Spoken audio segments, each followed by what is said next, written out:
Hola, hola gente, ¿cómo están? Espero que muy bien. Eh, Luego de escuchar, ¿cierto? A Oliver Trach de la banda Tumulto, legendaria banda de rock chilena, una pequeña introducción. Acá estamos para el quinto episodio del podcast Conversaciones desde el Antropoceno. Yo soy Daniel Aravena, profesor de matemáticas del Liceo Bicentenario Coronel, básicamente como casi todo lo que hago. Y estoy con mi colega, ¿cierto? Amigo de siempre, partner, con quienes hemos partido y estamos acá siguiendo el podcast. eh, Profesor de filosofía, Cristian Cortés. ¿Cómo estás? Hola Dani, hola a todos. Un gusto estar aquí nuevamente con ustedes y contigo, Dani T. Buena, buena, Cristian. ¿Cómo ha ido el fin de semana, Cristian? Tranquilito, tranquilito como siempre y aplicando un poco con esto de las cosas académicas, la del trabajo y también descansando. ¿Y tú? Claro, ¿no? Igual, igual. Sí, bueno, aquí somos colegas y aquí Cristian sabe que acá en trabajar donde trabajamos es bien demandante, muy demandante, así que Así es. en eso en realidad nos va eh, casi todos los días, todo el día. Y por eso, bueno, es una de las razones por la que los episodios se han hecho menos frecuentes.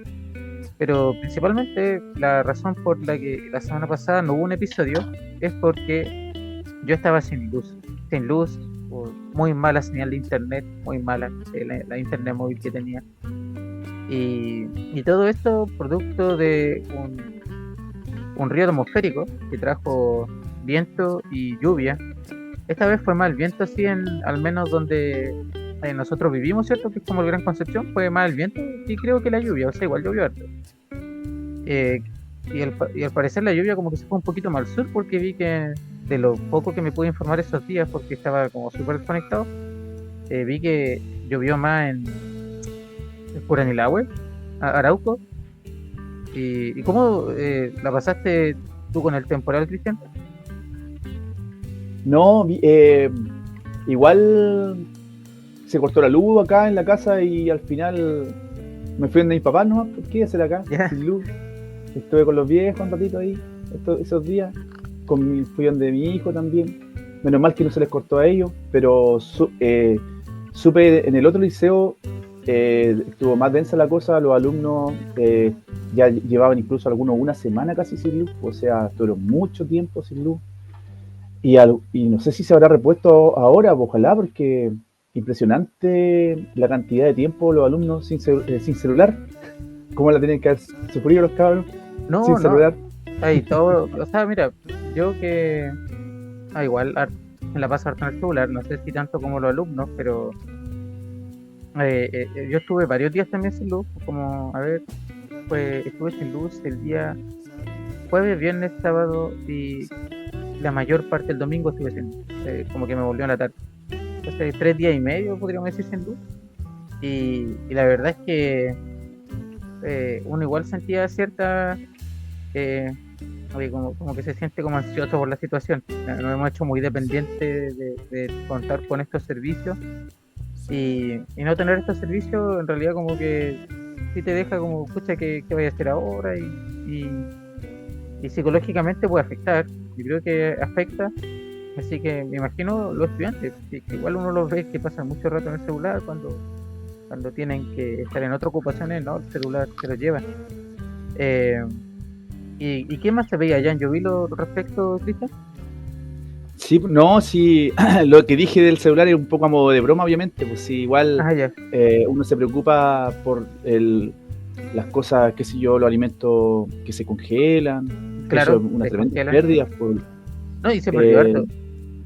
sí, eso más que todo, pero igual los muchachos, eh, muchos de ellos sacaron lo mejor de sí, pues una vuelta un poco, a veces igual, como todo, pues, tiene cosas buenas y cosas malas, y lo bueno quizás sea el volver un poco al mundo real, ¿cierto? Porque en realidad muchos jóvenes están muy, muy, muy conectados al mundo virtual, al celular, y eso es un problema tremendo que está afectando a la juventud, y cada vez se está ido descontrolando esto. y yo creo que un poco sacarlos de eso quizás sea algo bueno por un lado. Por un Pero lado. eso es lo único bueno quizás de Sí, todo lo pues. que pasó.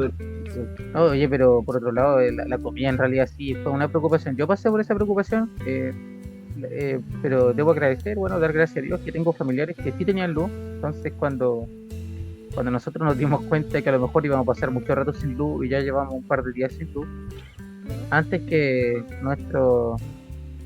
antes que ya dejaran de mantener la comida helada, alcanzamos a sacarla y llevarla donde nuestros familiares que sí tenían luz y tenían ahí espacios para mantener nuestros congelados, pero hubo muchas, no sé, yo creo que igual hubieron varias personas que a lo mejor no tuvieron esa posibilidad y lo perdieron. Y ahora hay una compensación al respecto que se están diciendo.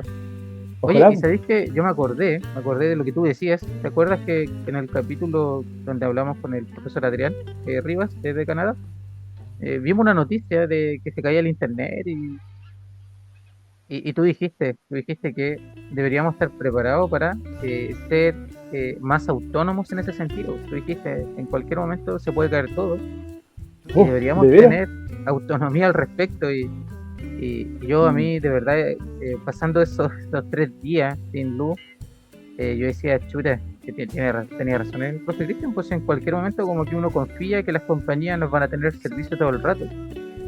Pero luego de lo que pasó con este fenómeno climático, ha estado complicado. Todavía, mira, yo tengo familiares en Santiago que todavía están sin luz, llevan más de una semana sin luz. Eh, y creo que eso se repite en miles de personas. Miles de personas están sin luz en estos momentos. Yo vi las noticias que el alcalde de Maipú pidió que se declarara estado de catástrofe a su comuna porque está afectando mucho el tema sin luz. Yo igual tengo personas cercanas que están sin luz, como te contaba en Santiago, que por ejemplo son insulino dependientes y la insulina tiene que estar refrigerada. Y Claro. ese rato no está refrigerado, entonces la verdad es que es un tema bien complicado, muy sensible, así que tu Y así recomendación, cuántos casos más. claro, pues, tu recomendación de ese capítulo se está volviendo bien relevante, bien atingente a lo que está pasando. Entonces, a Fue mí un profético, vecino, fue profético. a mí un vecino lo que nos sugirió esos días que estábamos sin luz, dijo que él tenía en su casa un inversor, que él con eso como que lo conectaba a una batería de auto que tenía, que seguramente estaba cargada, y con eso tenía para que hubiera energía para... Después me puse a averiguar un poco más cuando llegó la luz, creo que me voy a comprar uno, no están tan caros, cuestan entre 20 y 30 mil pesos, uno de suficiente potencia, que te puede al menos mantener por bastante tiempo, o al menos no, eso no lo averigüé bien, ahí no voy a mentir, si algún auditor sabe por cuánto tiempo lo puede mantener, me avisa, pero creo que da suficiente energía como por ejemplo mantener el refrigerador. No, no, para un hervidor no da, pero sí para un refrigerador. Entonces como que se conecta por ejemplo a una batería de un auto y te puede mantener el refrigerador andando, y que es como lo más importante y poder cargar cosas en ese momento. Eh, Así que si algún auditor que nos escuche, nos puede dar más detalle al respecto, lo agradeceríamos bastante nosotros y yo creo que todas las personas que ya estamos dándonos cuenta que estamos en esta situación. Oye, y el fenómeno climático fue bien fuerte, estuve leyendo ahora, porque igual yo quería comentar al respecto, eh, eso que pasó, eh, perdimos un capítulo por ese fenómeno, eh, que los daños, según las compañías eléctricas, son similares a los que hubieron en el terremoto. O sea, para el terremoto, por ejemplo, en Santiago, se cayeron y tuvieron problemas con cerca de 800 postes. Ahora por el viento también, perdieron 800 postes.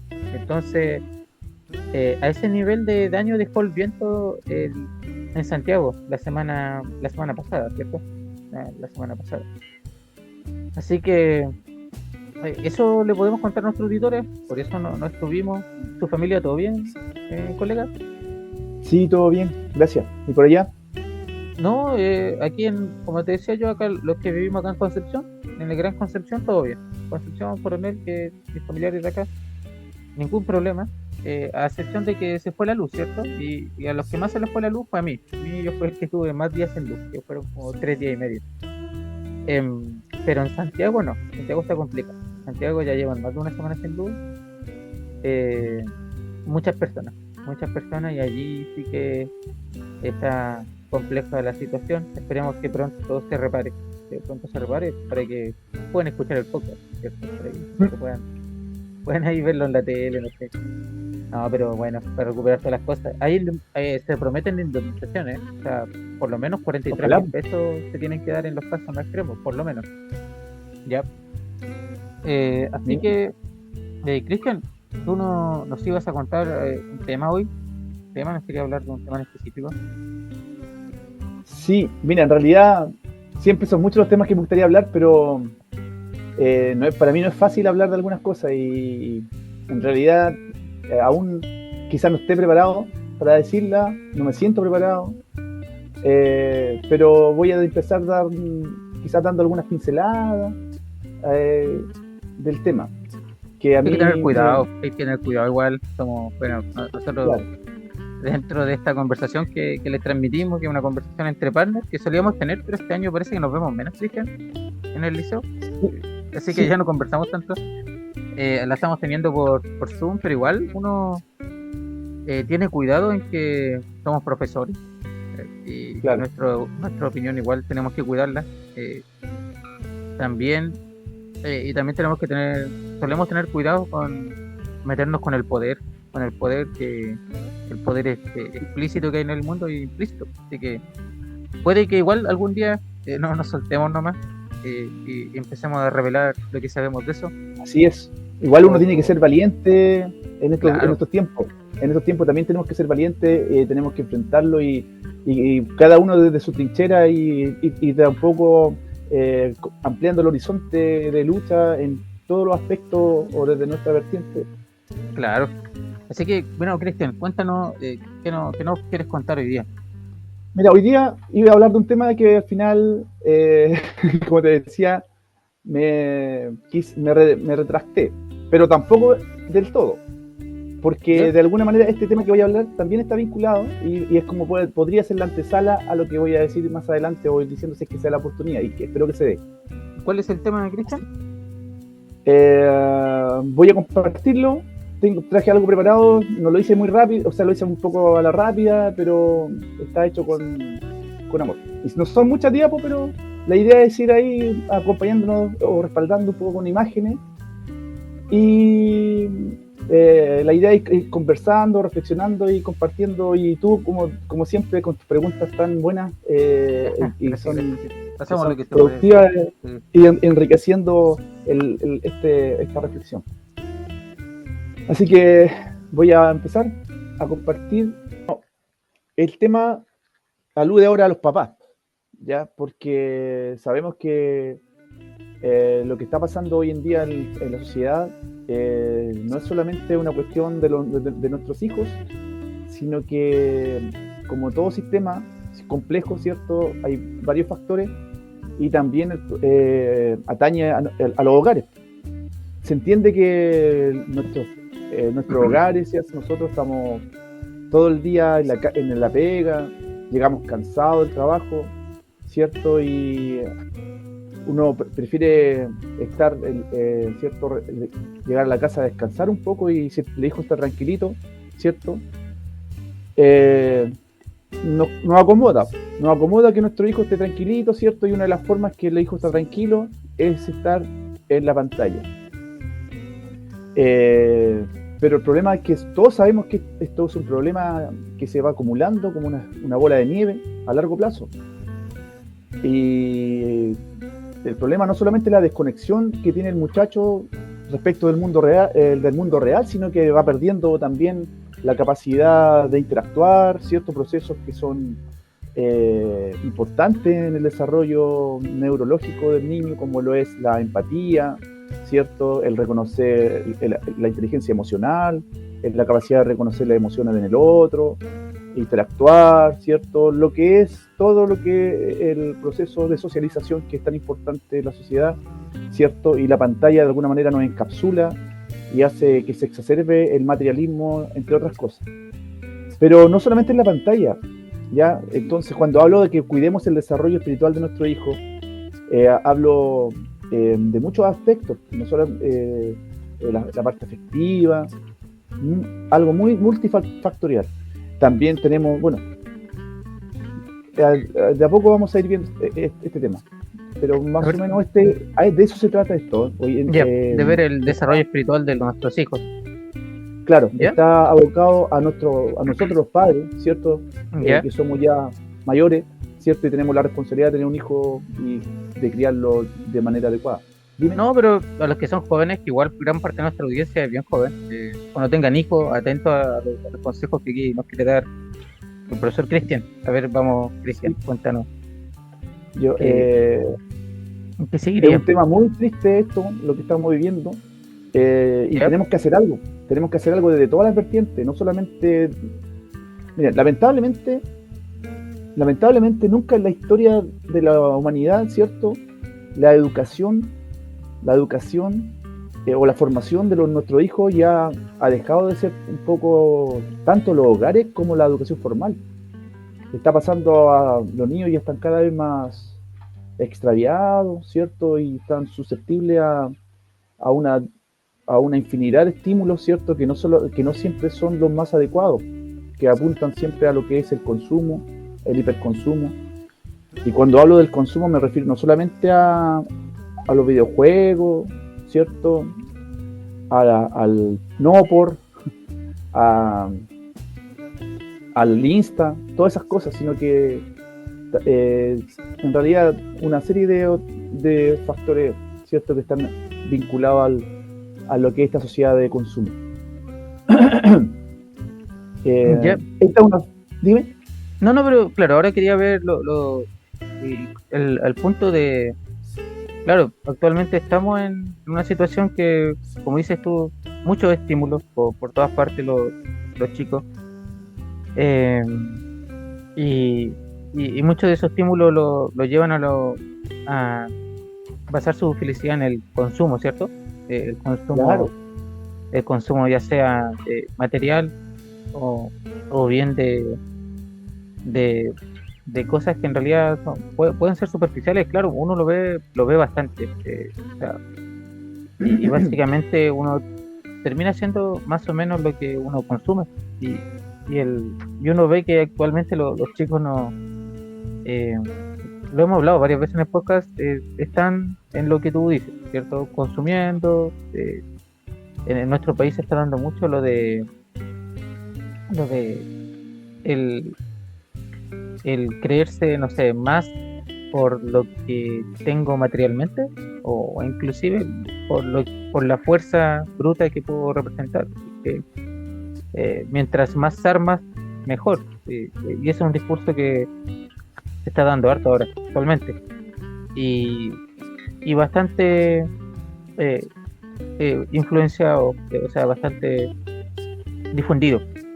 O sea, uno ve las preferencias musicales. Tú te metes, Cristian, Spotify. Métete Spotify y ve cuáles son las preferencias musicales en Chile para nuestra realidad local, aunque nos dicta mucho de la realidad mundial, al menos según Spotify. Y tú ves, a ver, lo podríamos hacer en un momento más. Tú ves cuáles son los artistas, cuál es la temática de los artistas en los primeros 100 puestos, y la gran mayoría suelen ser temáticas relacionadas a lo de creerse. Tiene otro nombre esta palabra, ¿cierto? Cuando uno es ufana de algo, por la droga, las armas, como tú lo nombraste, la pornografía está asociado también a esta manera liviana de ver la sexualidad. Lo conversamos con nuestro último invitado. Así es. Que yo creo que nuestro último invitado lo vamos a traer más seguido. Puede que también termine siendo panelista. Yo creo que yo lo invitaría. Buena sería. Y lo hablamos con nuestro invitado Pablo, que la sexualidad va mucho más allá de lo superfluo, ¿cierto? Lo superficial, sino que también la parte más animal. Tiene una parte espiritual, tiene una parte emocional, que son inclusive más importantes y que tienen que complementarse con lo demás. Así que acá tú nos colocas un pensamiento de Aristóteles. Sí. ¿Qué dice este pensamiento? Aristóteles es uno de los más grandes exponentes o la persona que más ha influenciado la historia de la humanidad, y es un tipo extraordinario, ¿cierto? Y él nos legó una tremenda frase, ¿cierto? De cómo las cosas se van gestando de a poco hasta formar el destino incluso. Mira, el pensamiento condiciona la acción, o sea, la ética, el actuar. La acción determina el comportamiento repetido crea hábitos, o sea, la forma de ser, de actuar y pensar de una persona, de un sujeto, de un individuo. El hábito estructura el carácter. El carácter, como decía, es la forma de ser, actuar y pensar de un individuo, ¿ya? Y el carácter marca el destino. Así de cuático esta frase. O sea, nosotros tenemos que fomentar los buenos hábitos. Los seres humanos somos animales de costumbre. Tendemos a repetir las mismas cosas, juntarnos con la misma persona, frecuentar los mismos lugares, sentarnos en los mismos lugares. Tendemos a hacer siempre las mismas cosas. Por lo tanto, finalmente, claro, y eso va a marcar nuestro destino, como dice, claro, entonces, Aristóteles. Tenemos que intentar crear buenos hábitos y eso o buenas costumbres, y eso es lo difícil. Entonces nosotros, si de chiquititos, ¿cierto?, fomentamos a los muchachos, a los niñitos, ¿cierto?, que hagan lo que quieran, darles todo lo que desean, que desordenen, pero que no ordenen. Todas esas cosas van marcando después su formación, su carácter a la larga, y claro, eso al final puede influenciar en su propio destino. Nuestra sociedad no está sana. Tenemos que saber que nuestra sociedad no es una sociedad sana, es una sociedad totalmente... Quizás todos los problemas que tenemos psicológicos, ¿cierto?, y eso está estudiado, se deban en gran medida no a nosotros, sino al sistema mismo, que es el que nos tiene estresados. Pero ahí nunca hemos hablado mucho de eso. Quién sabe si en algún momento llega el momento de hablar de ello. ¿Qué tan espontáneo o qué tan dirigido es lo que estamos señalando? La verdad es que puede ser dirigido. Puede ser que algunas personas, hay personas que tienen como gran parte del poder en el mundo, tienen los hilos de este. Y uno se pregunta si en nuestra sociedad, específicamente, no sé si hablamos de nuestro país, la realidad que vemos, que es como un diagnóstico más o menos que estamos haciendo, así a la rápida, es si acaso una cosa que se ha dado espontáneamente o de alguna manera está dirigido y a ciertos grupos de poder les conviene que seamos así.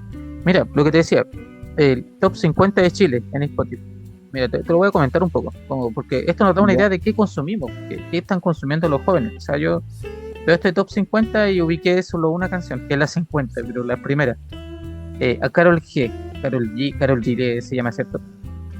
Un tema que se llama Si antes te hubiese conocido, o Si antes te hubiera conocido. Debe ser buen tema, al menos la letra no es, o sea, el título de la canción yo no lo ubico. No es como sugerente de algo muy peligroso. Pero luego, acá viene como la parte que quizás podría, no sé, de alguna manera preocuparnos. Viene Floyd Menor, una cosa así se llama, Floyd Menor, Lewis Song. Esos son los artistas que más se escuchan nuestros jóvenes. Si no es contigo, Chris MJ. Yo no me he dedicado en realidad, Cristian, a escuchar las letras de esto. A veces no me he visto algunas. No creo que te hayas perdido mucho, sí, Dani. Pero la verdad es que te dan una idea de, no sé, Trueno está en el 10º lugar. Real Gangsta Love, como Gangste, amor. Entonces, bueno, hay nuestros estudiantes. Yo sé que hay estudiantes escuchando, ¿no? Y dirán si las letras o lo que transmite o lo que consumen de alguna manera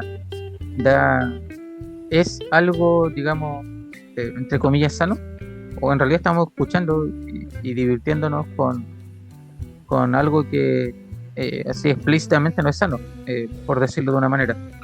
Así que pero ese es el top 50 de Chile.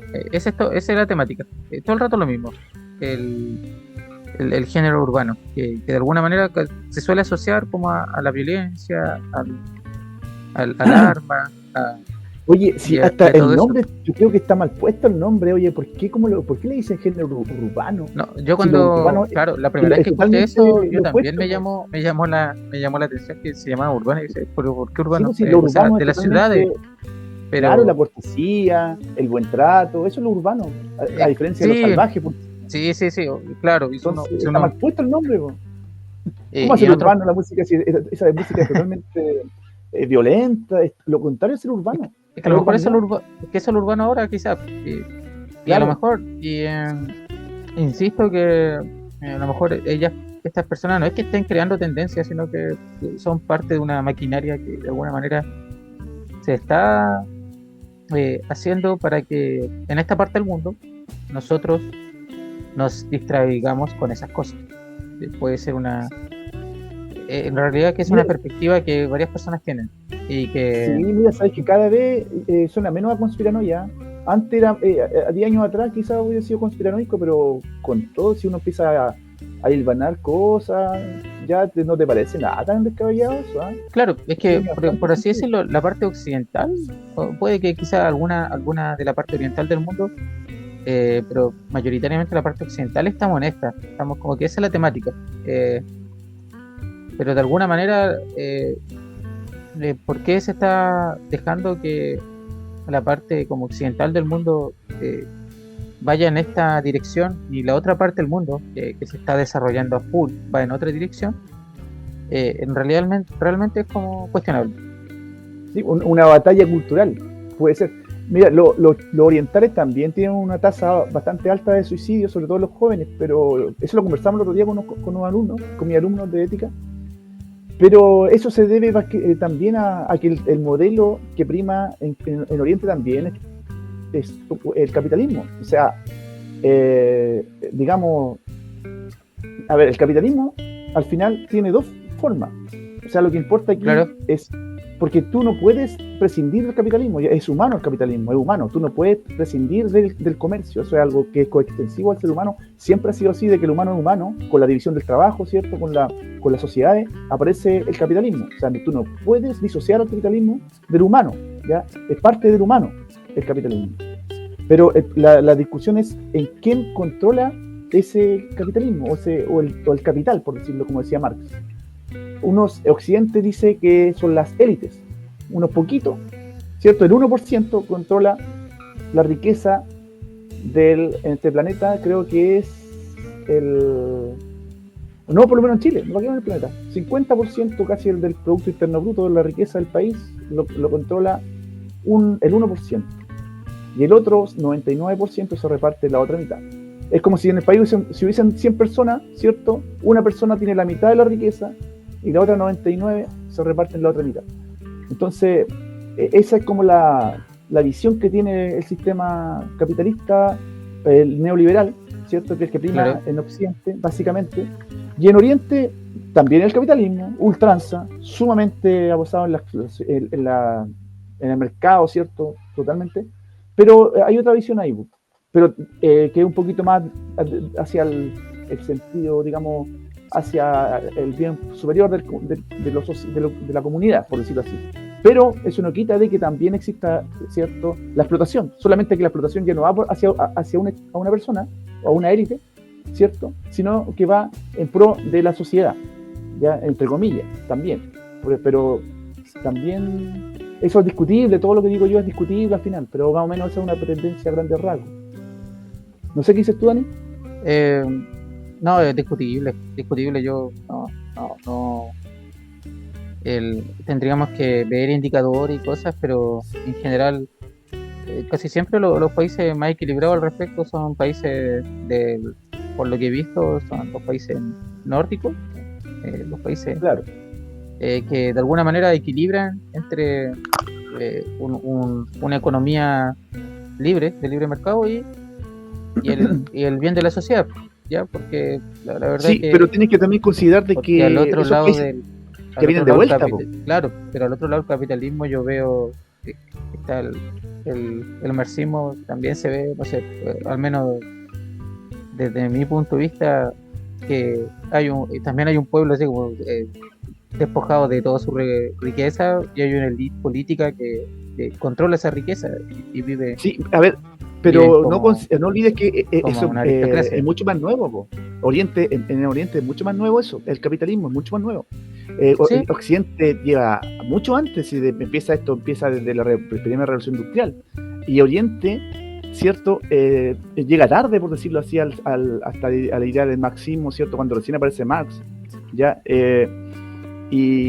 intenta crear este modelo, cierto, de la mayoría de los trabajadores, el agro también, cierto, que tenga el poder. Y no olvidemos también de que China en los últimos 20, 30 años ha sacado casi a 1.000 millones de la población de la extrema pobreza, y esos datos están ahí. O sea, ningún país ha hecho eso. Ningún país ha sacado a casi 1.000 millones de personas de la extrema pobreza en casi 30 años, 20, 30 años. Oye, es una cosa tremenda, así como gigante. Pero por eso, ¿por qué? Porque es una economía centralmente planificada. Pero en términos de porcentaje, la economía chilena, que es como el ejemplo neoliberal, cuando se habla de los 30 años también, fue de la economía que más redujo en porcentaje de su pobreza del país. O sea, me pasaron de de pobreza extrema concentrada en 2 dígitos, no recuerdo la cifra, puede que sea cerca del 40% cuando partió esto, o 50%, y hoy día puede que esté más cerca del 10%. Sí, cuando llegó la democracia, entre comillas, en la década de los 90, claro. Pinochet había dejado al país en un 40% de pobreza, y eso está también, esos datos aproximadamente, sí. Y después, claro, con esta economía como más equilibrada, de libre mercado, pero ya no la de Pinochet, ha sido de los países que más ha reducido su pobreza en porcentaje. O sea, y el pobre de Chile no, el pobre de otros países de la región. O sea, el pobre de Chile tiene sus necesidades básicas, las suele tener, lo que es comer, y o un techo, puede que asignado y todo, pero no es comparable, no sé, a lo que uno ve en países vecinos donde todavía existe la esclavitud infantil, o sea, y es aceptada, prácticamente igual trabajo infantil. Dani, ya que tocaste el tema de Chile, sí. yo me gustaría aprovechar esta oportunidad para decir algo que no mucha gente sabe y que muy poca gente en realidad sabe. Quiero aprovechar porque esto no se dice mucho.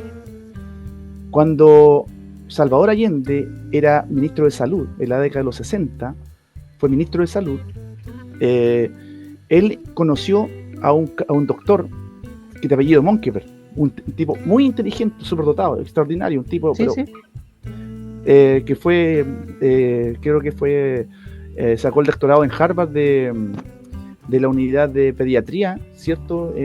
Y se puso a trabajar no me acuerdo cómo se llama el hospital, pero uno de los más grandes de Chile. Chile tenía un tremendo problema de desnutrición infantil. La tasa de mortalidad era muy alta. En la década de los 60 muchos niños morían de hambre, y los pocos que lograban sobrevivir, ¿cierto?, tenían un daño neurológico tan grande que ni siquiera, con suerte, llegan a sumar, restar, multiplicar y dividir, y eso es todo, porque su cerebro no estaba desarrollado. Por la hidrocefalia, qué sé yo, por la malnutrición en los primeros meses, que es crítico en la época. Entonces este caballero quería cambiar eso, y fue a hablar con en la élite de Chile en ese tiempo.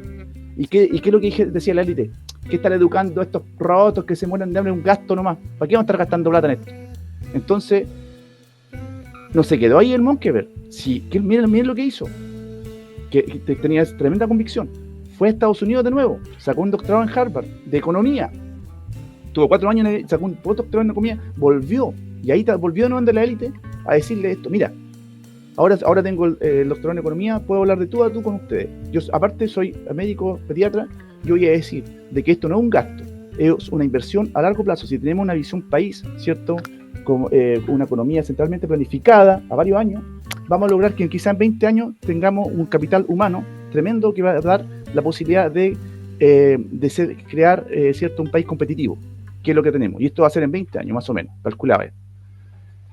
En ese tiempo, Allende, como era doctor también, entendió este caballero, y como era ministro de Salud, ¿cierto?, siguió la línea y empezaron a crearse por primera vez policlínicos en los sectores más pobres de la gente, donde la niñita de 13 años, ¿cierto?, que ya tenía 2 hijos en ese tiempo, una niñita de 13 años, y esos niñitos lo más probable que murieran, y que sobrevivían, ¿cierto?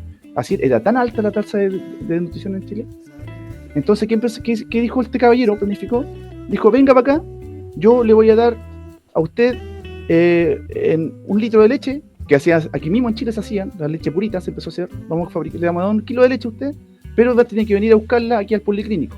La niña iba a buscar la lechecita, pero a su vez ahí aprovechaban de monitorearla. La medían la guatita de la mujer, la pesaban, entonces empezaban a tener información de los niñitos. Salvaron a los niñitos. En poco tiempo, ¿cierto? Esos niñitos bajó significativamente la tasa de nutrición de los niños, los cerebros estaban bien, mejores, entonces ahora hay que educar a esos cerebros, porque ya son capaces de aprender. Esa política, oye, fue copiada en todo Sudamérica, y eso gracias a un chileno, a ese caballero. Después, esos niñitos, ¿cierto? Cuando después Salvador Allende fue presidente, siguió con esa política, y ¿qué es lo que decían? ¿Qué pasaba con esos niñitos que ya estaban salvados? Como era tan pobre Chile, ¿qué es lo que hacían? Se tenían que ganar la vida chiquitito, a los 8 años estaban trabajando, 9 años estaban trabajando. ¿Qué es lo que hizo Allende? Allende le dijo, oiga, estos niñitos, ¿para qué le vamos a quitar, cierto, que se ganen la vida trabajando? Mejor que estudien. Vengan acá, en vez de estarse ganando la vida para comer, ¿cierto? Vengan al colegio, aquí le vamos a dar comida. Le dieron 1 litro de leche a los niñitos, ¿cierto? Y los niñitos entonces venían a educarse, o sea, a tomar su lechecita, pero a su vez aprovechaban de educarse. Y ahí ahora empezaron a cultivar los cerebros. Y esa política, ¿cierto? Él sabía que se iban a dar en 20 años. Y sacamos la cuenta, en la década de los 90 estaban justamente los 20 años que decían los caballeros. Y que todos los economistas empezaron a tirar flores, que ellos fueron, pero nadie se acuerda de Monkeberg, ¿cierto? Nadie se acuerda de estas políticas, ¿cierto? Porque pareciera ser que hay una pauta de mantener todas estas cosas, ¿cierto? Que nadie sepa, ¿cierto? Nadie sabe, el pago. Da para pensar, por lo menos. No sé qué opinas tú, Dani. O sea, yo conocí la historia de Monkeberg, pero, o sea, como para dar cuenta que igual fue una política que se mantuvo, o sea, entiendo por lo que estoy leyendo, partió en los 70 y se mantuvo en Chile. O sea, sí, pues. No podían volver atrás, pues imagínate que claro, cuando viniera después el golpe de Estado le quitara la leche a los niñitos, no podía hacerlo, pues. Ya por todo lo que haya hecho ya sería una maldad ya encima. Pero, claro, se mantuvo entonces la política. Se ganó. Estoy, claro, leyendo, a ver, dice que claro, tiene razón lo que dices tú. Habían al principio recibido, parece, varios comentarios clasistas al respecto de su política. Y bueno, un héroe nacional, Monkeberg. O sea, de eso estamos todos de acuerdo. Y nadie lo conoce. ¿A quién claro. beneficia eso? No lo sé. Bueno, o muy poca gente sabe de él. Muy poca gente, sí, y es muy importante que lo conozcamos. Yo había escuchado de su política, así que yo lo conocía, así que hoy sabía de él, y la verdad que él merece todos los premios. Al liceo podría llamarse como Monkeberg. O Maturana, también me gusta. Sí, o Monkeberg, Fernando Monkeberg, podríamos proponerlo. ¿Cierto? De verdad que a mí, yo me quedaría entre Monkeberg o Maturana. Me gusta Maturana también. Habíamos hablado de tanto, todavía el científico más grande que ha dado Chile y nadie se acuerda de él. Bueno, parece que ya había un colegio que se llama Maturana en todo caso. Puede, sí, no, iban a ver. Lo ganaron, pero en su momento yo lo propuse y pasó piola, parece. Puede que es que no, al final no se ha cambiado, pero ya tenemos varias. Agregamos ahora Monkeberg. Me recuerdo que estaba Nicanor Parra, te decía, estaba Maturana, y podríamos agregar Monkeberg aquí, claro. Así que esto. Ya, pues vamos de nuevo. ¿Quiso ser presidente de la República? No lo sé. ¿Monkeberg? No lo sé, no que yo sepa, no creo, no sé. Sí, acá estoy leyendo una entrevista. ¿Sí? que sí, o sea, no que quiso, pero acá dice, usted quiso ser presidente de la República. ¿Por qué? Si como le enseñó a su papá, los políticos mienten. Es una entrevista que le hizo el Hogar de Cristo. Y él responde, fue sin querer queriendo, impulsado por el difunto Sergio Onofre Jarpa, en un momento muy jodido de la historia de Chile, pero nos juntó las firmas, así que no pudo ser presidente. ¿Pero estás seguro que es el mismo Monkeberg? Porque hay otro Monkeberg también que es de derecha. No, sí, él. Mira, es él, se llama Fernando Monkeberg. dice entre comillas, me siento responsable del estallido social. Y a ver, acá dice, ¿por qué hace 95 años el doctor Fernando Monkeberg, Premio Nacional de Medicina del 2012, licencia exacta 1998, fundador del INTA de la Universidad de Chile, creador de Sí, la pues, CONIN, y claro. responsable directo del logro político social más importante en el siglo XX en Chile, la erradicación de la desnutrición infantil. Entonces es él el que está, el que habla al respecto. Entonces acá dice, ¿por qué él se siente responsable del estallido social? Imagínate, se siente responsable de eso. Dice que acá le hicieron la entrevista en ocasión de un libro. Eh, a ver, dice, después de superada la desnutrición, ¿es posible alcanzar el desarrollo? Dice que es un libro, cuando hicieron la entrevista, que aún no lanza, pero que no sé si lo habrán impreso, tendré que buscar información. El- pero en ese contexto se dio otra entrevista que te digo que parece que tuvo intenciones de ser candidato presidencial. Tuvo Ya. intenciones de ser candidato presidencial, pero dice que no juntó las firmas. Mm. Pero él es muy reconocido, sí. Por lo que estoy viendo acá, ha recibido muchos premios de las personas que han hecho acá, eh, saben algo de su obra. Yo había escuchado, o sea, la verdad es que en redes sociales anda un video de un argentino. Creo que él es como un médico argentino también. Y el Sí, médico argentino dice eso, que Chile básicamente le debemos nuestro desarrollo, se lo debemos a, se lo debemos a Fernando Monkeberg, se lo debemos a Fernando Monkeberg, esta situación, porque él se preocupó de que los cerebros estuviesen biológicamente, ¿cierto? Lo, lo mejor posible biológicamente para funcionar. claro. Uno Es el capital necesita humano. necesita una nutrición adecuada, o sea, porque tenemos a niños los podemos tener con los mejores profesores del mundo, pero si están malnutridos, no, el cerebro no va a procesar. Básicamente, él se dio cuenta de Sí, eso y pues hoy dijo día, que para que hubiera buena educación, primero los cerebros tienen que estar bien. ¿Qué me dice Cristian? y claro, y mira, tiene que ver con lo que estamos pasando hoy día, pues. Mira, hoy día el problema que existe del déficit atencional, hay cada vez más evidencia que está vinculado muy estrechamente al consumo de azúcar refinada. El azúcar tiene unos pics, ¿cierto? Y baja y altera los cerebros, ¿cierto? Los sobreestimula, después viene la baja, entonces los muchachos están perdiendo la capacidad de atención. Y eso tiene que ver también, en no menor medida, con el consumo, en los mal hábitos alimenticios. Nosotros deberíamos consumir más proteína, si la leche es proteína, o por lo menos en ese Claro. tiempo la leche.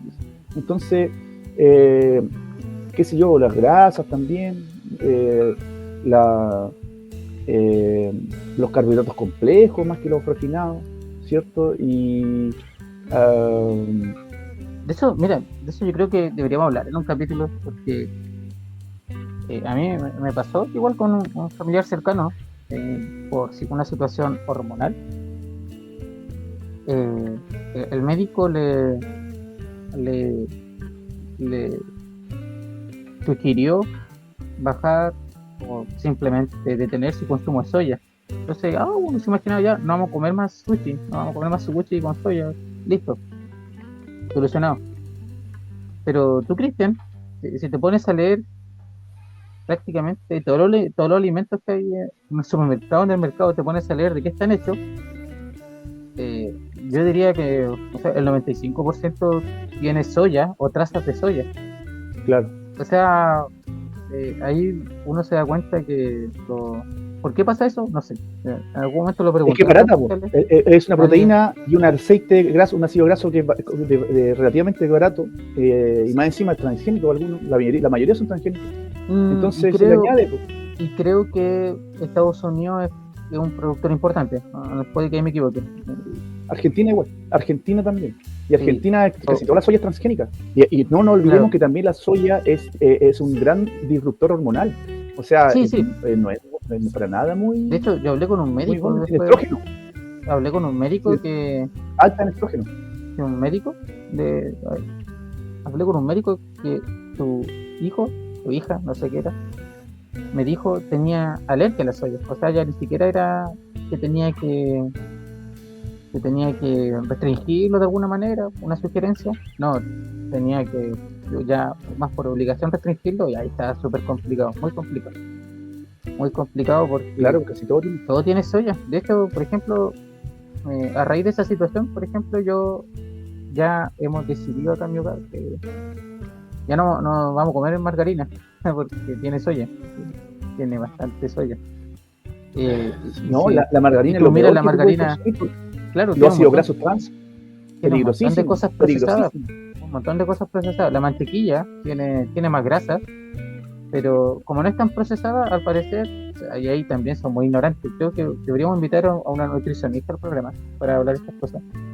Pero si no me equivoco, a pesar de tener como el sello de que tiene más grasa, parece que no es una grasa que podría ser saludable si uno no la consume en exceso. Sí, pues, mira, lo que pasa es que las grasas saturadas de origen animal son bastante buenas. ¿Cuáles son las grasas que son peligrosas? Son las grasas de los ácidos grasos trans. Esas son las peligrosas. Y también los ácidos grasos que están que vienen con los cereales, o sea, perdón, los cereales, las semillas, ¿cierto? De girasol, de soya, todo esto que vienen procesados, porque ¿qué pasa? Para poder, ¿cierto?, que se conserven en el tiempo esos aceites, los colocan a mucha temperatura y con eso lo matan, destruyen la molécula y ese aceite está como muerto. Entonces tú cuando lo consumes, todos esos aceites, tú es como que no consumirías aceite, porque el cuerpo es incapaz de procesarlo, ¿cómo se llama esto? La bioabsorción. Porque Claro, entonces termina, nosotros no vamos. Y con el claro, tiempo se van tapando las arterias. ¿Por qué? Porque no, el cuerpo es incapaz de y metabolizarlo. termina generando problemas hormonales. Y, yo la También. verdad, mira, yo soy súper ignorante en biología. Bueno, yo fui a un liceo que no tuvo biología, así que soy súper ignorante, pero entiendo que la hormona controlan muchas funciones de nuestro cuerpo. Entonces, una alteración en ese sentido es bastante grave. Es como que, o sea, puedes tener problemas de desarrollo, de que tu desarrollo puede retrasarse, adelantarse, problemas respecto a tu peso, eh, etcétera. Que, que Sí, no, sí. te puede Mira, llevar a yo, problemas a la tiroides, a la glándula tiroides. Así claro, que, es un tema bien importante. ¿Sabes qué, Cristian? Si hay algún nutricionista o nutricionista que nos esté escuchando y que ¿cierto? sepa harto de esto, está invitado. Nos dice nomás porque Así yo es. quiero saber, yo al menos yo quiero saber más del tema. Claro, no, Cristian, sí. Mira, tú ¿te al parece final te si das cuenta. vamos a una pausa? Que Ya, nos claro. tocó el tiempo la pausa comercial. De momento no hemos puesto ningún comercial. Quizá ahora salga uno. Ya, nos vemos, Cristian. Nos vemos. Ya. Bueno, hemos vuelto de nuestra pausa comercial. Hemos estado hablando del profesor Monkever, ¿cierto?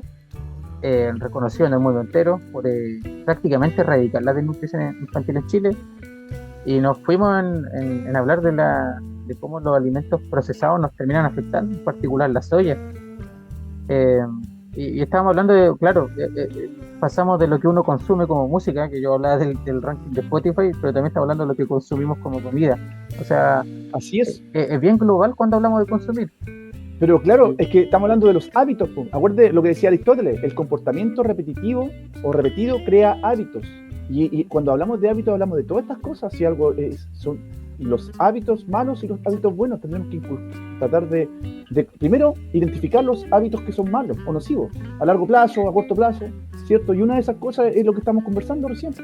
La gente a veces por ignorancia, ¿cierto? Tendemos a consumir alimentos, ¿cierto?, que quizás no sean del todo buenos y es bueno que se sepa. La gente, nosotros sí, tenemos que saber sí. lo que ¿Sabéis qué, compadre? Yo, después de esto que te conté, de un familiar cercano que tengo, que tuvimos que empezar a cuidar lo que comía, yo ahora suelo leer bastante la parte de ingredientes, como que antes uno no lo leía. Y bueno, la legislación chilena, en ese sentido, igual, eh, escucha, inventó esto de la etiqueta, ¿cierto? Buen Eh, punto, Dani. Oye, ya, Dani, mira, eso igual ha sido una idea de exportación mucho. exactamente. Y, Chile y siempre a la creo, vanguardia. Oye, se calcula creo que se han salvado que alrededor de 20 millones de vidas. 20 millones de vidas. Ahora yo claro. creo que más. Pero eso ha salvado, en México, oye, en México también se adoptó y salvó no sé cuántas vidas, millones de vidas. No, y creo que se Porque viene la eso que etiqueta, compadre, se viene la etiqueta de alimento como ultraprocesado. Oye, ¿y sabes cómo se sabe que ha salvado millones de vidas? Porque cuando se instauró el asunto de las etiquetas, vieron la No, sí, estadística y bajó sí, sensiblemente la cantidad de muertes por enfermedades degenerativas que están vinculadas a la nutrición. claro. Hipertensión, qué sé yo, la diabetes, bajó Claro, sensiblemente. Entonces, estadísticamente se puede medir como la pre y post prueba, claro, sí. millones de vidas, millones. Así que, de nuevo, la política de chilena salvando millones de vidas, no es algo aislado, hay varios ejemplos. Chile siempre a la vanguardia. Nosotros somos inteligentes, tenemos Sí, la sapiencia y tenemos la capacidad de crear conciencia, pero quizás por eso mismo, porque somos un país muy elitista, donde estamos luchando con... Mira, si Marx, yo no soy marxista, pero no, uno no tiene pero que. te puedo No, decir pero de varias formas sí, no, pero ahí uno tiene de que que, Marx no tiene que renegar le de lo apuntó a que muchas uno cosas. es. Sí, Ahí me fui en otra, pero te puedo decir de no, que Marx pero, le apuntó a muchas cosas. Le pero apuntó a muchas cosas. sin renegar de Marx, sí, sí. El- no lo niegue, como Pedro, a Jesús, no. No, Ah, no, si yo, pero mira, si ya, lo que pasa es que como conozco quizá lo suficiente de Marx sí, y veo de que no se equivocó en muchas cosas. No se equivocó, por ejemplo, él le apuntó a la globalización. A 200 años antes de que apareciera la globalización, dijo los modelos, ¿cierto? El capitalismo iba a mejorar su forma de transporte, de la logística, ¿cierto? De su mercancía, y de ir mejorando tanto que se iba a transformar el planeta en una aldea global, donde las distancias se iban a cortar lo suficiente, ¿cierto? Por lo tanto, era necesario e importantísimo que todos los trabajadores de todo el mundo tomaran conciencia de su calidad de explotados. Era la única forma de luchar contra la idea de que unos poquitos tengan tanto. Y la chuntó. ¿Por qué? Porque si no, la gente no tomaba conciencia, ¿cierto? ¿Qué es lo que iba a hacer el capitalista? En Europa, por ejemplo, cuando empezó el asunto de Marx, se iba a ir a los países pobres, donde la gente era ignorante. Entonces esa gente ignorante, ¿cierto? Donde había mucha gente, las leyes eran débiles, iba a venir el capitalista con su capital y iba a crear la empresa en los países pobres donde podía explotar a esa gente inconsciente. Por eso que Marx decía que todo el mundo, todos los trabajadores de todo el mundo tenían que unirse y tomar conciencia de clase. ¿Para qué? Para que el capitalista después no tenga dónde ir. Y eso fue lo que pasó en China. Pues. Los capitalistas fueron a China a crear su empresa porque ahí la mano de obra era muy barata. Entonces ahí estaban sus fábricas y todo estaba en China. Pero, ¿qué pasó? No esperaban que China, y lo dijo Marx también. Marx dijo que iba a llegar un momento en que el mismo capitalismo, ¿cierto? Por la propia codicia, ahí estaba su propia contradicción, en su propia codicia estaba su contradicción, iba a venir, ¿cierto? El fin del capitalismo. Y él lo practicó así, que iba a ser, ¿por qué? Por su propia codicia. Entonces, y lo que pasó, o está pasando hoy en el mundo es parecido a lo que pronosticó Marx. En todo, por eso te digo, hay muchas formas de decir de que Marx le apuntó, y eso solamente dos, sin hablar de la alienación. La alienación claro, tremenda, la persona totalmente alienada hoy en día, ¿cierto? En su forma, en su identidad, y el producto del capitalismo en gran medida, por el consumo, el hiperconsumo, el aparentar, etcétera. claro, Entonces, claro, pero entonces no o sea, podemos igual lo desconocer que, eso a lo menos sí, de pues no se Marx. puede, o sea, como su idea posiblemente no fueron cercana a la realidad. El problema que uno tiene con esto es que los países que se dicen marxistas pues, suelen ser países de los que la gente se arranca. Así que Es que el control este, lo tiene el control del mundo lo tiene sí, esa élite, pues. Entonces tú le haces, si tú le haces sanciones, pero si tú le haces, es que lo cuando uno ve que acorralas los al que país. se dicen marxistas también son una élite, no cree que hay Es que si el otra, modelo es tan malo, no lo entonces ve no como habría necesidad de sanciones. Pues. Si claro. es tan malo el modelo, ¿por qué entonces lo sancionan y le hacen boicot, le hacen No, bloqueo, le hacen... sí, Deberían dejarlo que solo estuviera si es tan malo. Pero, ¿por qué? Al parecer, mira, yo te digo de que es que los las sanciones, países, insisto, todas estas cosas, esas sanciones terminan afectando muy poco a la élite y termina sufriendo el pueblo y se pero termina es que eso formando es lo que tiene. una La, élite, la, no sé si decir una élite marxista, pero hay una élite de gente que se dice marxista y son muy elitistas Mira, las sanciones están hechas para que el pueblo sufra, po, para que el pueblo, ¿cierto? El descontento provoque que el mismo sistema colapse. Esa es el estratagema que ocupa la élite, ¿cierto? Y en todo el mundo, sí, el capitalismo es algo global, pues. Entonces, esto que está pasando, ¿cierto? Hoy en día, es una de las... tenemos que nunca olvidarnos de eso, esto es geopolítica. Tenemos que siempre mirar, ¿cierto? Pero dónde están los que recursos, uno a quién ve ahí, beneficia. Cristian, uno ve lo absurdo que, por ejemplo, es Maduro. Uno ve los charlatanes que ese tipo. Y yo creo que con élite que lo ataque, sin élite que lo ataque, no sé qué, si alguna vez lo podríamos considerar a alguien lo suficientemente sensato para que saque un país adelante. O sea, el tipo Sí, esta mira, semana yo creo que también el personaje que esté, el personaje que hubiese estado hubiese sido criticado. No sé, no sé, porque mira, yo ahí personalmente no soy tan, por ejemplo, si veo a Xi Jinping, el tipo es sequísimo, ese un estratega eso sí. total, se suele ver bastante sobrio, y Putin también. diciendo que él claro, no, Putin es más rudo, o sea, también estratega es más rudo, pero uno compara ese tipo de líderes con Venezuela y no sé si echarle la culpa a, a las sanciones. O sea, puede que una sanción sea tener también a Maduro. Oye, pero no es el segundo país más sancionado. Estamos hablando de 20.000 sanciones.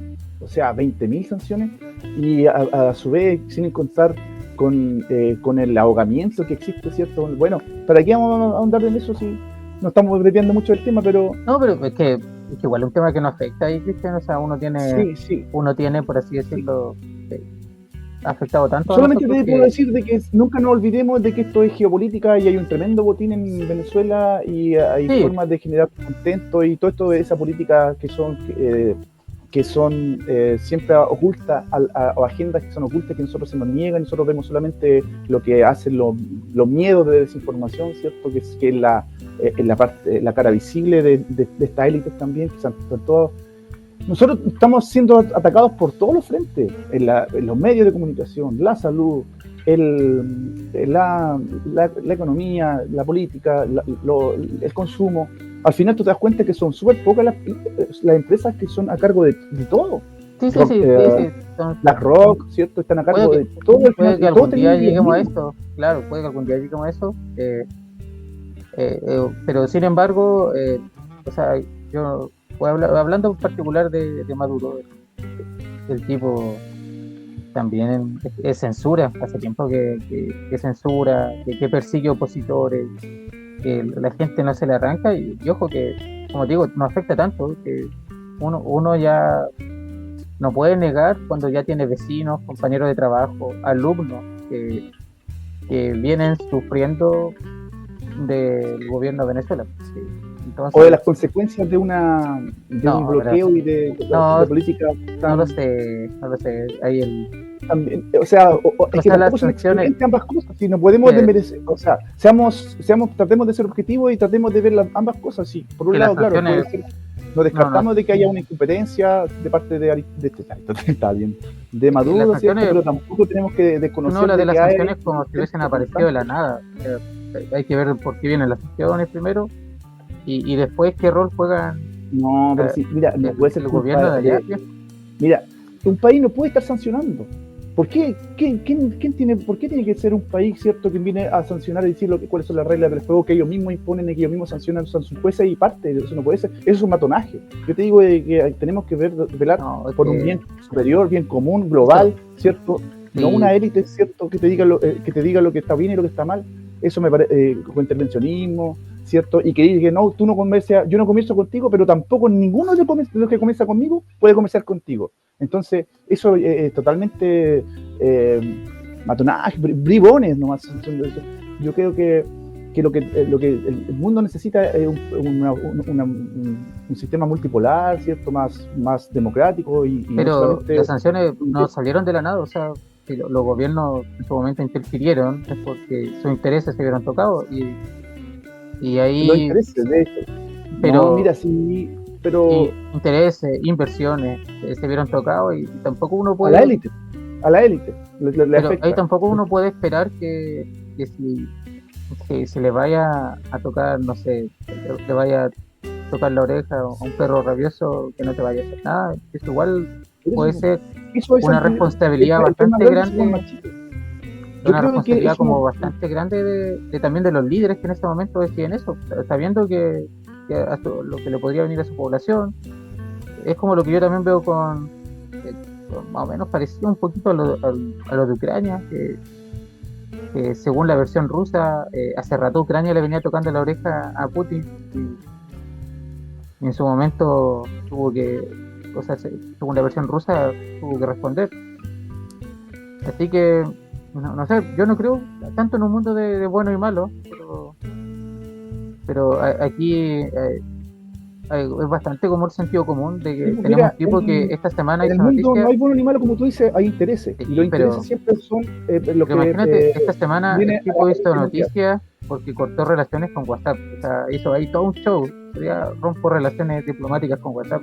En la cabeza de qué líder sensato, estratega inteligente cabe hacer un show de eso.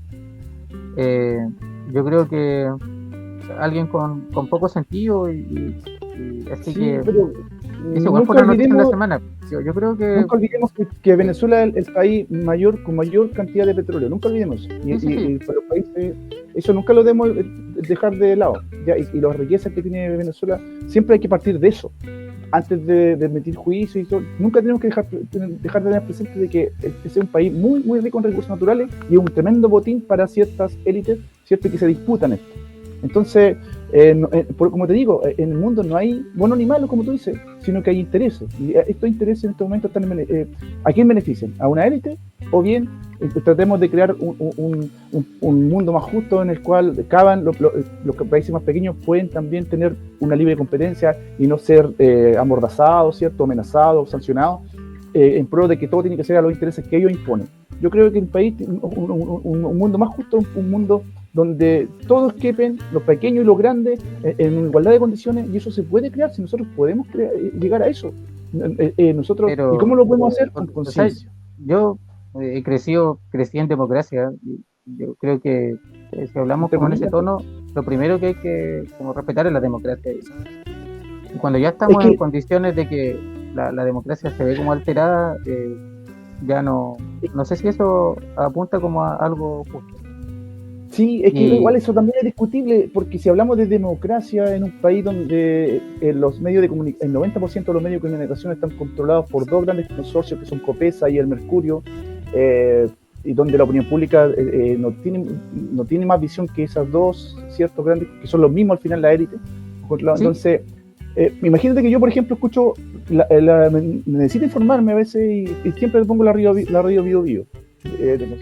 Pero resulta que la radio Bio Bio está si uno escucha los comerciales, está financiada por la CNPC, ¿cierto? Que hablan de que son renovables, pero resulta que una de las empresas que más contamina, que explota, que está vinculado a los incendios, que está vinculado a que la tierra se erosione, que se seque las napas, que no haya, etcétera, o bien que está digamos, vinculada a la AFP, que son los que han tenido al país. Entonces, no podemos hablar de unos medios que son independientes y que te recalquen que son independientes, de verdad. Y ahí empezáis a dudar al tiro cuando te están recalcando eso. ¿Por qué debes recalcarlo? Entonces, yo te digo de que uno tiene que ser más suspicaz y buscar información un poquito más independiente realmente. Es que ojalá yo te digo, mira, si hablamos, yo voy a hablar aquí más directo, solo hablo del caso de Venezuela. Ya el resto de la geopolítica de verdad lo considero más relativa, pero el caso de Venezuela no lo considero relativo. Si uno busca información de primera fuente, tiene los millones en Chile ya cientos de miles de inmigrantes que han tenido que salir de allá. Y ahí vamos a tener información de primera fuente de cómo realmente vive la gente común de Venezuela y cómo vive la elite política de sí, pero mira, yo intento ver más allá de mí porque, mira, ¿a quién beneficia? Por ejemplo, realmente esta semana, ya tú hablas de los medios de comunicación, tenemos a Copesa, tenemos a EMOR, pero esta semana metieron, o por la semana pasada, que se metió preso un periodista TVN. TVN no pertenece a los consorcios que tú dijiste, y lo metieron preso por ir a cubrir qué está pasando allá. Y entonces Mira, En el caso de Venezuela, yo voy a hablar del caso de Venezuela, considero que el juego geopolítico es más relativo en el caso de China, Rusia, y ahí te reitero, no lo considero tan es el claro. país con la mayor cantidad de petróleo en el mundo. Y es un tremendo botín. Estados Unidos se está quedando sin petróleo, no tiene petróleo casi ya, necesita tener ahí intereses, está desesperado, y tiene un tremendo ahí caudal mediático, ¿cierto? Que está ahí constantemente bombardeando. Entonces hay que ser un poquito ya... Mira, lo que hablabas tú de los inmigrantes que están acá. Es curioso porque Chile, ¿a quién beneficia la llegada de los inmigrantes? Chile estaba teniendo una tasa menos del casi el 2%, casi, ¿cierto? La tasa de fecundidad de la mujer está muy baja. Estaban cada vez entonces Chile estaba empezando a tener muy pocos niños, ¿cierto? Casi no había. Mira, ayer me encontré con unas 2 alumnas muy queridas del Bicentenario, y ambas son obstetras, están estudiando obstetricia. Y me comentaban de que prácticamente no tienen los quienes están generando Ocupando los servicios, ¿cierto? ¿Sí? natalidad hoy en día son prácticamente los extranjeros. Aquí en Chile casi ni se ven mucho ellos, por cada que ellos están viendo los partos, casi todos son extranjeros. Entonces, ¿a quién beneficia, cierto, la llegada de los extranjeros? A la élite. Entonces uno tiene que ser un poquito más suspicaz y no tragarse todo de inmediato, cierto, sin ver siempre dónde está el dinero, porque cuando el dinero va a la bancaria y los intereses económicos, con el Cristian voy a ser más directo. Yo estoy hablando de Venezuela. Sí, en el caso de Venezuela, yo creo que efectivamente muchas personas se están beneficiando de que lleguen inmigrantes. El hecho de que tengamos baja natalidad, así como macroeconómicamente a largo plazo, no es una buena noticia. No es una buena noticia, sobre todo cuando aquí se aspira a tener un Estado que dé más bienestar. Se tiene que financiar con personas que trabajen, y después vamos a ser todos mayores. Entonces, de alguna manera, la llegada de la inmigración viene quizá a dar en parte una solución ahí, porque siempre y cuando estén en medios formales. Pero claro, porque siempre la gente, esas personas, cierto, en su desesperación, están más propicias a aceptar un trabajo una en cosa malas no quita la otra. condiciones, O cierto, sea, yo que creo bajen que menos del mínimo. pueden ocurrir los dos fenómenos. O sea, estamos beneficiando efectivamente a la élite, pero también yo creo que, como lo fue el presidente Boris fue el primer presidente, creo que después de las elecciones en las que Maduro se proclamó ganador, fue el primero en decir, que fue bastante sensato, fue el primero en decir, oye, yo cuestiono estas elecciones, no parecen apegar a la realidad. Yo creo que pueden estar ocurriendo las dos cosas a la vez, pueden estar ocurriendo las tres cosas a la vez. Es más, yo creo que lo mismo que esto que estamos hablando ahora mismo obedece casi en gran medida precisamente al factor mediático de por medio.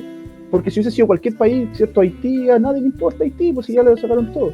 Pero aquí vemos, claro, esto mismo que estamos hablando ahora, esto mismo que estamos conversando, nos dice básicamente lo mismo. Qué raro que justo estemos hablando de Venezuela.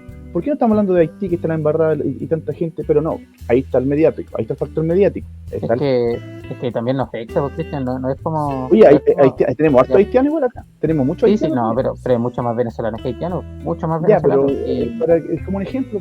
Entonces, y además que, por ejemplo, me parece hablando... curioso. Yo tengo alumnos allá en el Rosita, tengo varios alumnos que son venezolanas igual, y me dicen lo mismo que me dices tú. Y claro, sí. Oye, no nos olvidemos que aquí en Chile pasó algo parecido a la década de los 70. También querían generar descontento social, porque esa es una de las tremendas armas que tiene, cierto, para las élites para generar que caiga el poder político. Generan desabastecimiento, generan inestabilidad social, ¿cierto? Y después al otro día del golpe aparecen de la nada, casi como por arte de magia, los productos. Entonces yo soy bastante suspicaz en todas estas cosas y trato de practicar la epogea lo más que puedo, ¿cierto?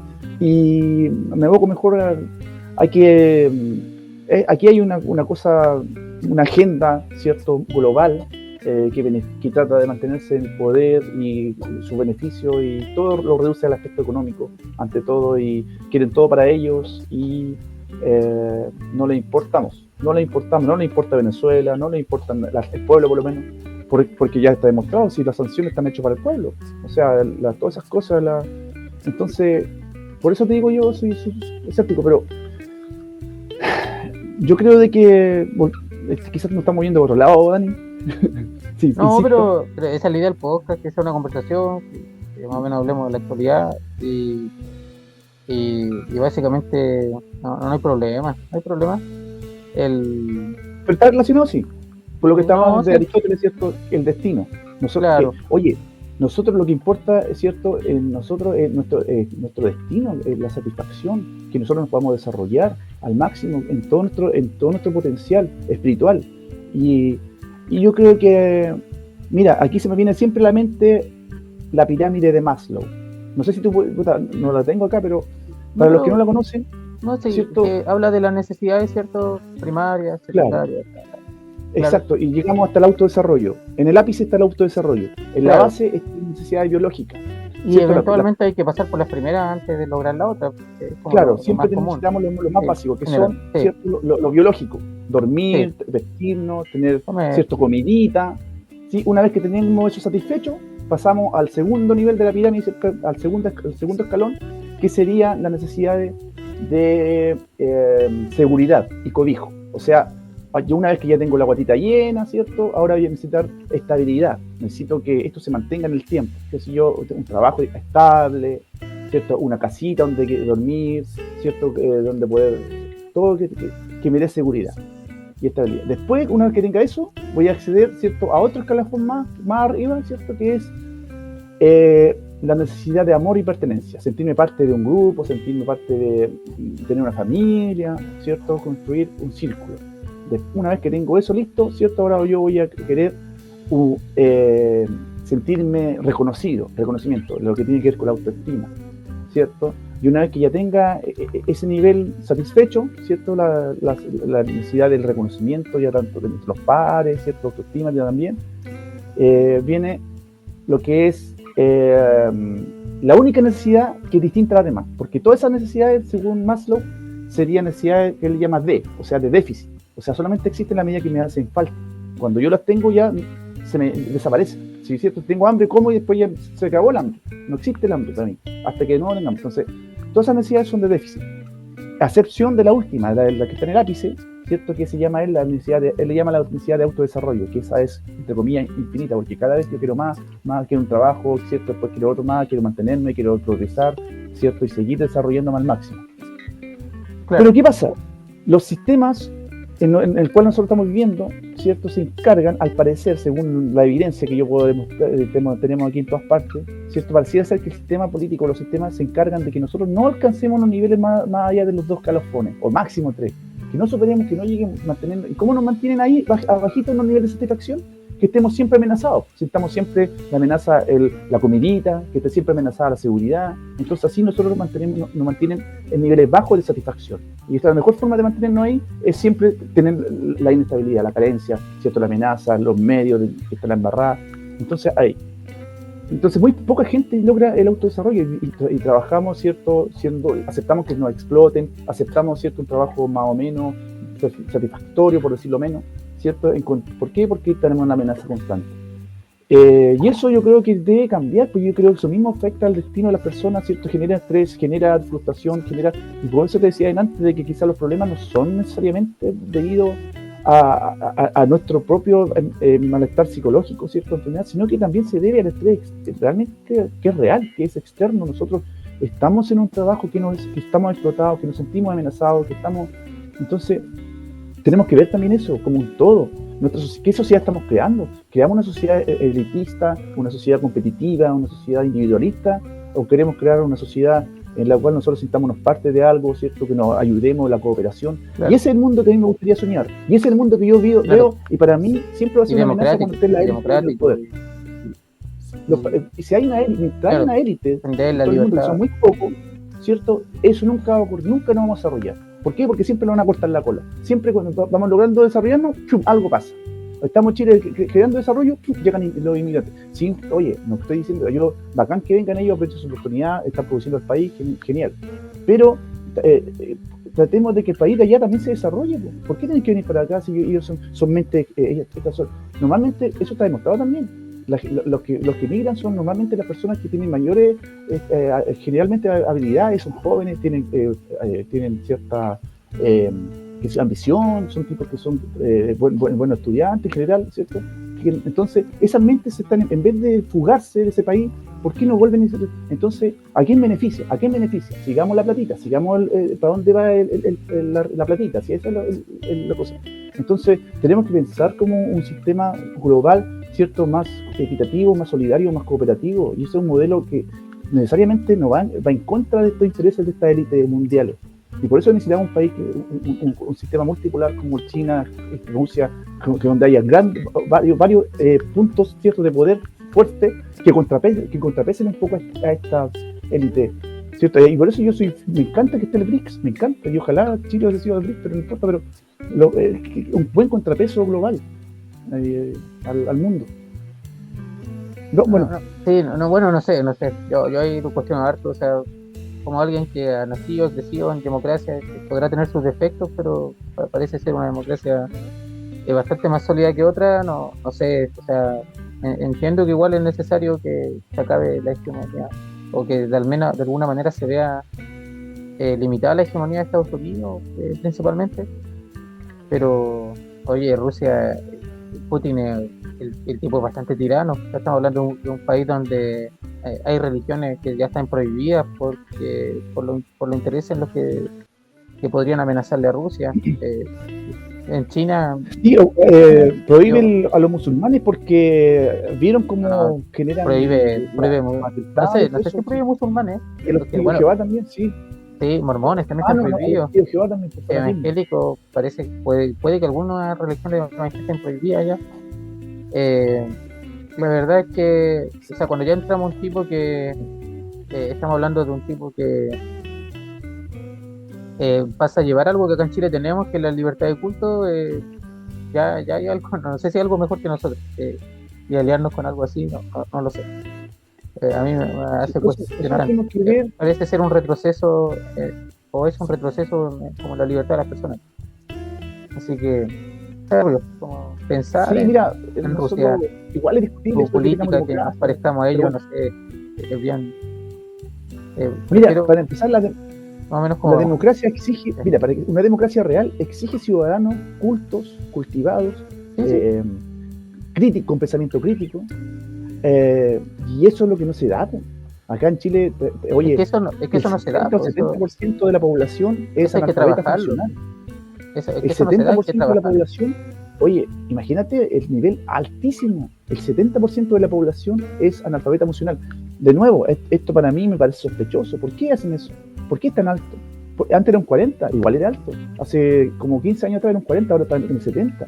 O sea, estamos hablando que la gente, a pesar de que sabe leer, no entiende lo que lee. O sea, es analfabeta funcional. Es como si no supiera leer. Entonces, ¿a quién beneficia todas estas cosas? ¿Existe realmente una democracia cuando la gente que aunque lea no sabe leer, y si lee, con suerte lee lo que los medios le informan nomás, los medios oficiales, que están todos de alguna manera intervenidos o son muy poco pluralistas, ¿cierto? Porque existe una democracia, sí, puede ser que no sea la mejor calidad, pero existe. Y hay que valorar que la tengamos, considerando que estamos hablando de que hay otro escenario donde está prohibida la libertad de culto, está prohibido tener opositores, hay muchas cosas prohibidas, y en realidad ahí sí, la verdad es que uno tiende a valorar lo que tiene, aunque sea poco, pero en otras partes bastante menos. Así que hay que mejorarla, hay que tratar de mejorarla. Las cosas, Sabater en su momento le decía, no, esa reflexión que requiere la democracia, esos ciudadanos críticos que requiere, no se dan naturalmente, pues hay que trabajar, y es parte de nuestro trabajo hacerlo. Oye, Cristian, mira, quedan los últimos minutos del podcast, del episodio de hoy, y tú querías informar algo que podría pasar en los próximos episodios. Sí, gracias, me olvidé. Una tremenda noticia, compañerito. Mira, acabo de recibir un correo de una persona a la cual yo admiro, pero mucho. Y mucha gente también la admira. Sí, Es una escritora chilena de clase mundial, está siendo muy reconocida en todo el mundo, sus escritos están siendo traducidos a por lo menos 4 idiomas que yo sepa, no sé si más, pero yo sé que está al inglés, al francés, al alemán parece que también estaba, entonces es una tremenda mujer gigante y que nos viene a ayudar un poco en esta formación o acompañar un poco en todas estas cosas que tienen que ver con la espiritualidad, que estamos cada vez más desvalidos. Ella es una luz tremenda en esta oscuridad que para mí en gran medida está pausteado. Hay una agenda que se encarga de que nosotros no nos desarrollemos, que olvidemos nuestro destino, nuestro real potencial humano. Y en algún momento vamos a hablar de eso, de tratar de acercarnos. Porque yo voy a hablar con ella, ahora le voy a escribir. Cristian, ¿y quién es? Que nos quedan los últimos segundos. Se llama María Elena Sarmiento. Excelente. Así que muy bien. Ha escrito una obra que se llama muy linda, que se llama Ver bajo el agua. Tiene otra obra que se llama El retorno de Cristo. Súper. Y ahí vamos a hablar de eso, porque nos quedan los últimos segundos, Cristian. Nos vamos a despedir de la gente que nos ve, de los auditores. Y en los próximos episodios vamos a tener grandes invitados, entre ellos la escritora María Elena Sarmiento. Increíble, no lo puedo creer, de verdad que no lo puedo creer. Es lo máximo que yo podía haber accedido así. El podcast, esperemos, suba mucho de nivel. Que esté muy bien, Cristian. Muchos saludos a nuestros auditores, también, Dani, a nuestros auspiciadores cuando lleguen. ¿Sí? También necesitamos auspicios si alguien quiere para mejorar los